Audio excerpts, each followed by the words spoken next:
I scored the winning goal at the championship game, but no one was there to see it, until my coach found me crying in the locker room.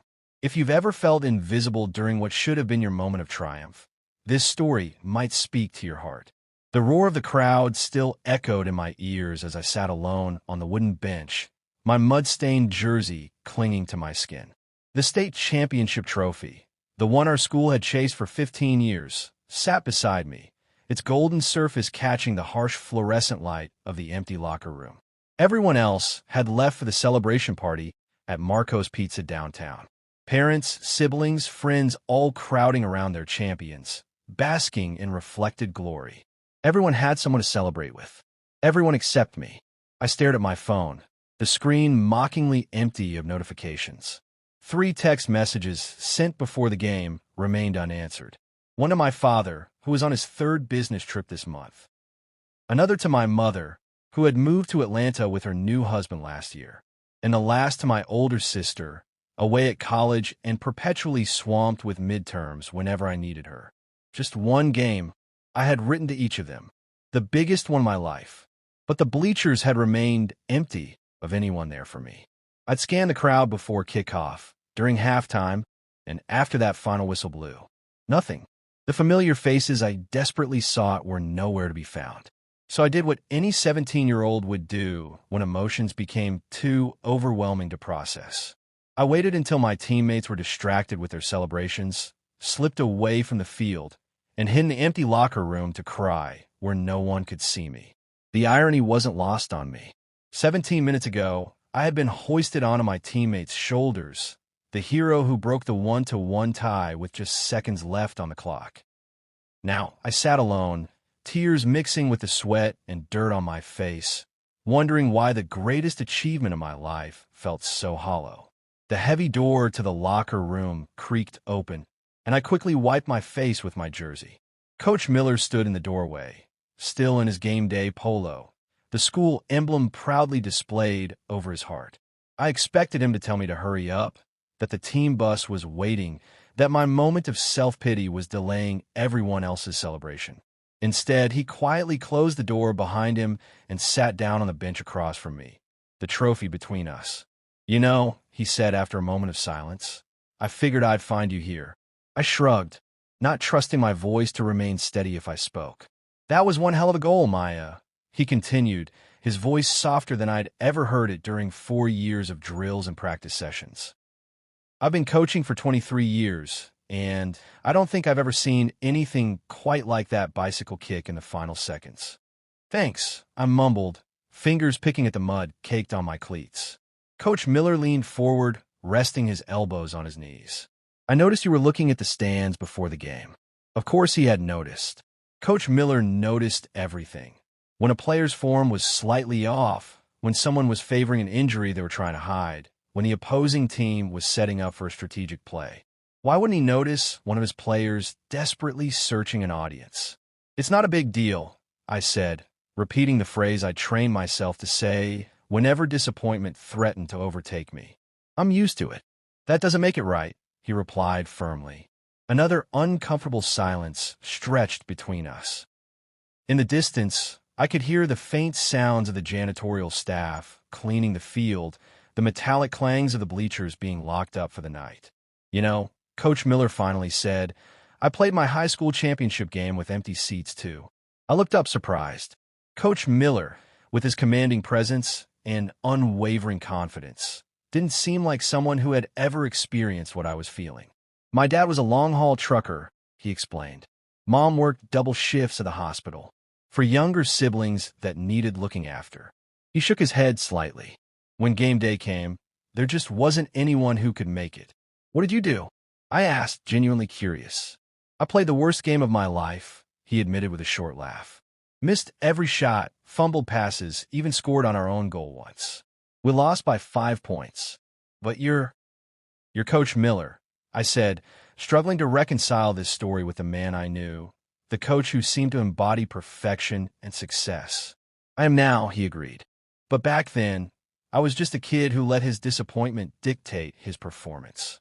He pointed to the trophy sitting between us. "You didn't do that today. You played your heart out despite those empty seats." I hadn't thought about it that way.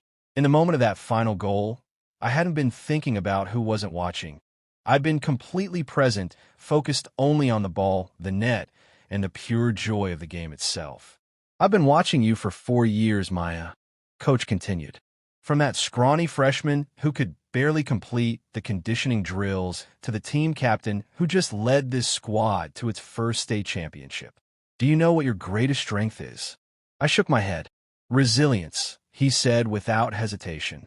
You get knocked down, literally, sometimes, and you always get back up. You never let circumstances define you.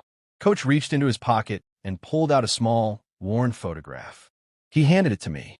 It showed a much younger version of himself in a soccer uniform not unlike our school's, holding a smaller trophy and looking somewhat lost despite the victory. My coach gave me something after that championship game that I lost, he said quietly. Not a trophy or a medal, but perspective. He told me that sometimes in life, we play our games for an audience that isn't there, but that doesn't make the game any less important. I traced the edge of the old photograph with my finger. I like to think I'm playing for a different audience now, Coach Miller continued. For every kid who feels alone in their moment of triumph. For every player who needs someone in their corner. He paused. For players like you, Maya. Something warm unfurled in my chest, pushing against the cold emptiness that had settled there. The team is waiting at Marcos, Coach said, standing up. But before we go, I want to show you something. Curious, I followed him out of the locker room and back toward the field. The lights were still on, illuminating the grass where just an hour earlier, 22 players had battled for glory. Coach led me to the small media booth overlooking the field. Inside, the school's AV technician was packing up equipment. Coach nodded at him, and the man handed over a small USB drive. Every game gets recorded, Coach explained, placing the drive in my hand. For training purposes, for college recruitment videos, for the school archives.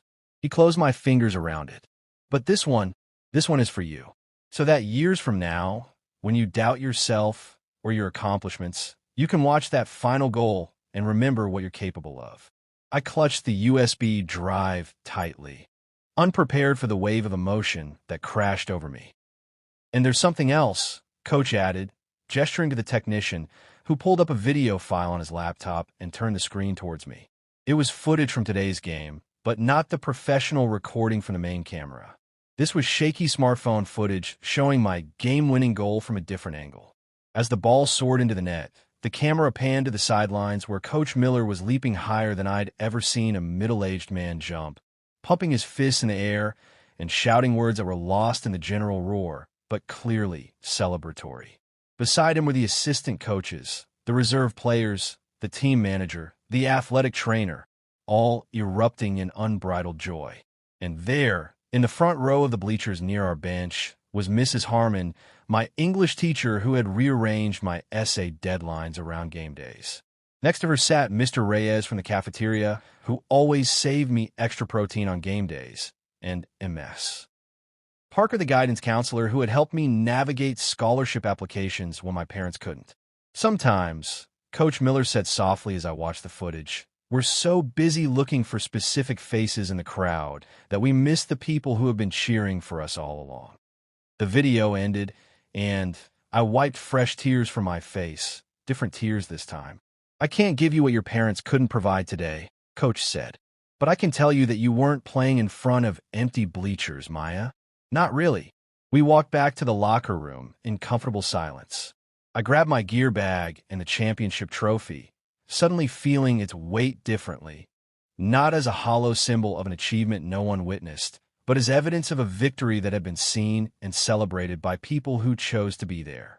As we headed toward the parking lot where the team bus waited, Coach Miller put a hand on my shoulder. You know what I think, Maya?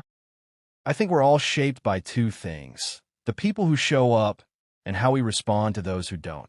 The team erupted in cheers when I boarded the bus, the trophy held high above my head. Someone had saved me a seat, several someones, actually, all gesturing and calling my name. As we pulled away from the school, heading toward a celebration that suddenly felt meaningful, I gazed back at the empty stadium. Empty, but not insignificant. Just like those bleachers, The absences in our lives can feel enormous and defining. But sometimes, if we're fortunate, we're reminded that the spaces people don't fill can make room for unexpected connections, connections that might just matter more in the end. Sometimes the people who shape us most aren't the ones we're born to, but the ones who choose to see us, to champion us, to knock on our locker room doors when we're hiding from both victory and disappointment. And sometimes that makes all the difference. My championship game didn't look like I had imagined it would. There was no family photo on the field, no proud parents framing my jersey, no childhood home celebration waiting for me afterward. But as I sat on that team bus, surrounded by teammates who had become family, I realized that my victory wasn't diminished by who wasn't there to see it. If anything, it was amplified by those who were the unexpected audience who had been watching and supporting all along. The trophy on my lap caught the passing streetlights, winking gold against the darkness. For the first time that evening, I smiled. It wasn't the celebration I had planned, but perhaps it was exactly the one I needed.